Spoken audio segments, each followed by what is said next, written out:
The Hindu, 10th of February 2024, Wickremesinghe asserts that the Maldives and India's disputes will be resolved bilaterally shortly. The Maldives, an impoverished nation, is in a debt trap due to China's attempts to divide and rule between Maldives and India, thereby causing the Maldives enormous problems. Sri Lankan President Ranil Wickremesinghe stated that India and the Maldives would bilaterally resolve their differences, emphasizing that although the Maldives had permitted a Chinese research vessel into Male Harbour, no Chinese military had entered.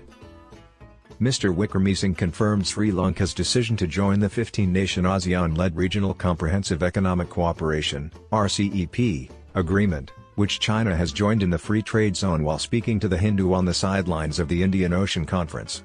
India withdrew from the RCEP in 2019.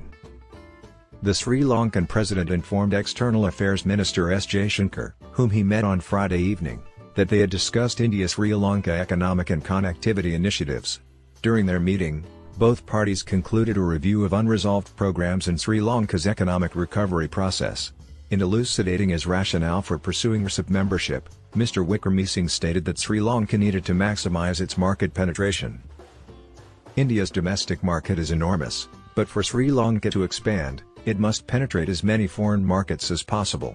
Mr. Wickremesinghe stated, "We already have an economically beneficial relationship with India and a free trade agreement from 1998. He further characterized RCEP as a chance to enjoy the best of two worlds. When queried about the potential for elections to be facilitated by the economic recovery, Mr. Wickremesinghe affirmed that the Sri Lankan presidential election would take place in 2024, followed shortly after that by parliamentary elections. Mr. Wickremesinghe stated that neither Delhi nor Male had requested Sri Lanka's mediation as tensions escalated in response to the Maldives minister's critical remarks, the entrance of Chinese vessels, and the return of Indian troops. Sri Lanka is optimistic that the challenges will be resolved to benefit the Indian Ocean region. As a neighbor and friend, we want to see India and the Maldives resolve their differences as soon as possible.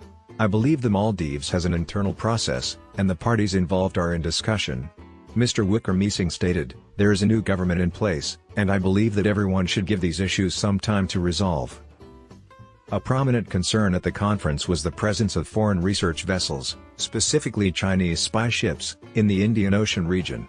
Dr. Jaishankar expressed growing anxieties regarding dual-purpose agendas, while Australian Foreign Minister Penny Wong discussed China's rapid military build-up in the Indo-Pacific. Mr. Wickremesinghe refrained from providing an answer when queried about whether the one-year ban on foreign research vessels anchoring in Sri Lankan ports resulted from pressure emanating from India.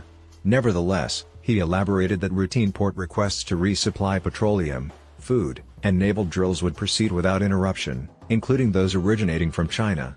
As an integral component of these exchanges, the INS Courage of India was warmly received at the Colombo port by the Sri Lankan Navy this month. The remarks of the Sri Lankan president coincided with the Maldives' announcement that it and India have reached an understanding regarding the presence of Indian forces stationed on southern atolls to maintain aircraft donated by India for Coast Guard operations and humanitarian assistance. Indian and Maldivian officials, who convened in January and February, had reportedly agreed, according to a statement by Maldives President Mutsa to Parliament this week, that India would relocate military personnel from 3 aviation platforms beginning on March 10 and concluding on May 10. Sources claim that India and the Ministry of External Affairs have been deliberating the possibility of a partial climb-down in which non-military aircraft personnel are deployed in their place. However, the agreement has not yet been officially confirmed. Maldives Deputy Foreign Minister Sharina Abdul Samad, speaking at the Indian Ocean Conference organized by the India Foundation in Perth, refrained from directly addressing the issue or the docking of the Chinese research vessel Xiangyang 3 in Male Port this month.